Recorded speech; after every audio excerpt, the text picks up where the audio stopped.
Imagine a quiet little village nestled by a sparkling river where life moves at a gentle pace and the stars shine bright above.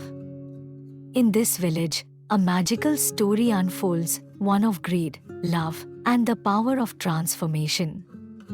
As you drift into this tale, feel yourself becoming part of the peaceful night, with only the soft rustling of the leaves and the twinkling of the stars to keep you company. Before we start, close your eyes. Take a deep breath and let the world around you melt away. In a lively little village by a sparkling river, there lived a man named Kanak. Kanak was the richest man in the village, but he was never happy. He always wanted more and more money. He did not care about how hard the villagers worked. He only cared about growing his fortune. People feared him because he was clever and ruthless, but they also felt sorry for him because no matter how much he had, he always wanted more. Kanak's wife, Sumati, was nothing like him. She was a pure soul, kind and gentle, and everyone in the village loved her. But Sumati was deeply troubled by Kanak's greed. Every day, she prayed to Lord Shiva, asking for her husband to see the error of his ways. "O Lord Shiva," she would whisper, "please guide Kanak to the path of kindness and truth." Lord Shiva, known for his compassion and his ability to guide even the most lost souls, heard Sumati's heartfelt prayers. Disguising himself as a simple yogi, he descended from Mount Kailash and came to the village to change Kanak's heart. The yogi arrived in the village one morning, dressed in simple robes and with the pleasant smile anyone had ever seen. His presence felt serene, almost otherworldly, and people couldn't help but feel drawn to him. He chose to live by the river bank, in a meadow, surrounded by tall swaying grass. Villagers were curious about him because he seemed so peaceful and wise. Soon, the yogi did something incredible. He planted a tiny sapling in the meadow.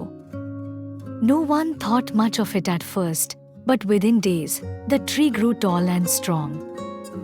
Its leaves sparkled like emeralds, and it bore golden fruits that looked like mangoes, but shimmered in the sunlight, as if they held magic inside.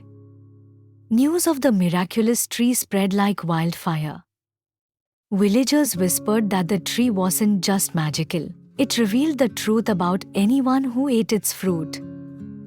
Whoever ate the fruit under the tree's shade would be transformed into an animal that showed who they truly were inside.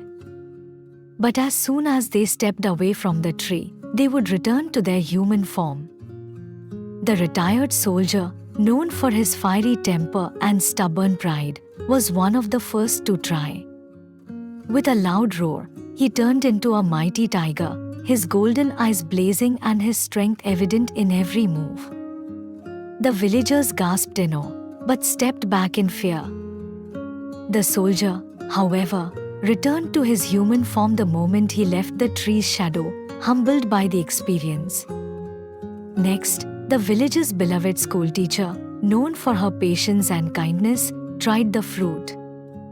In an instant, she transformed into a soft, white cow, her gentle nature reflected in the calm and nurturing animal she became.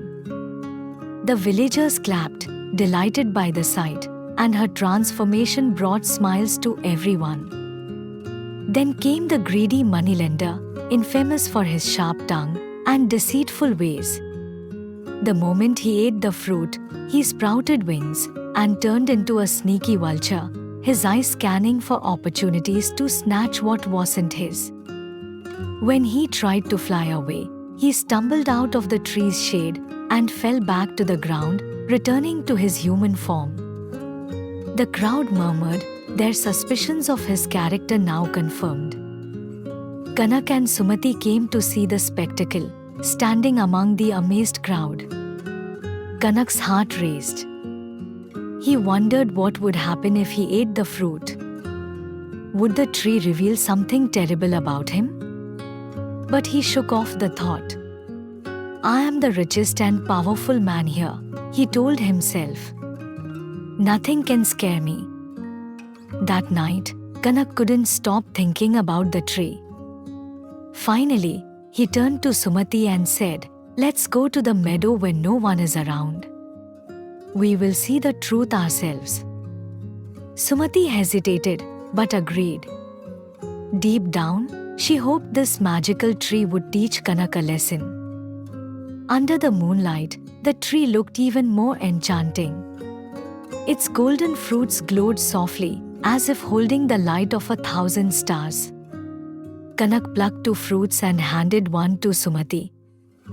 Together, they took a bite. Sumati stood still, unchanged, her kind heart shining through.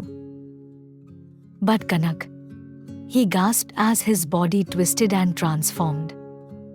His skin darkened, his hands turned into claws, and his face became ghastly. He had turned into a hideous ghoul, with glowing red eyes and a voice that hissed, "I am hungry." Terrified, Sumati ran.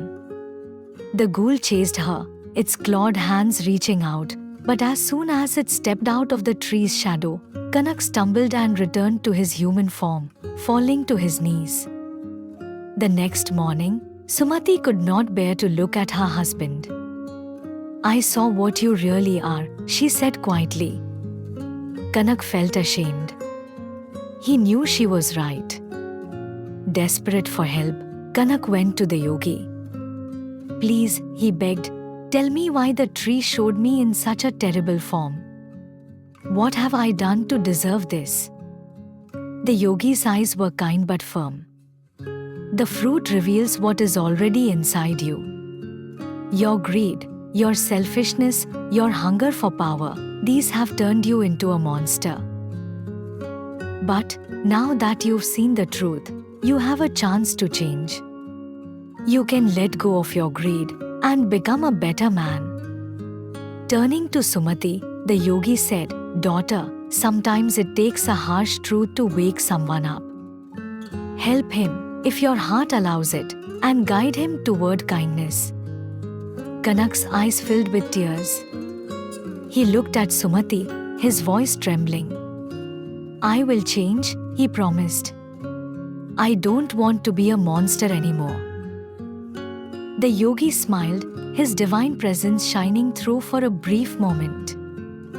Then, with a wave of his hand, the miraculous tree shimmered and vanished, leaving only a patch of soft grass. "The test is over," he said. "Now, the real work begins." From that day on, Kanak tried his best to be a better man. He gave away his wealth to help the villagers and stopped his greedy ways. The people, seeing his efforts, began to forgive him.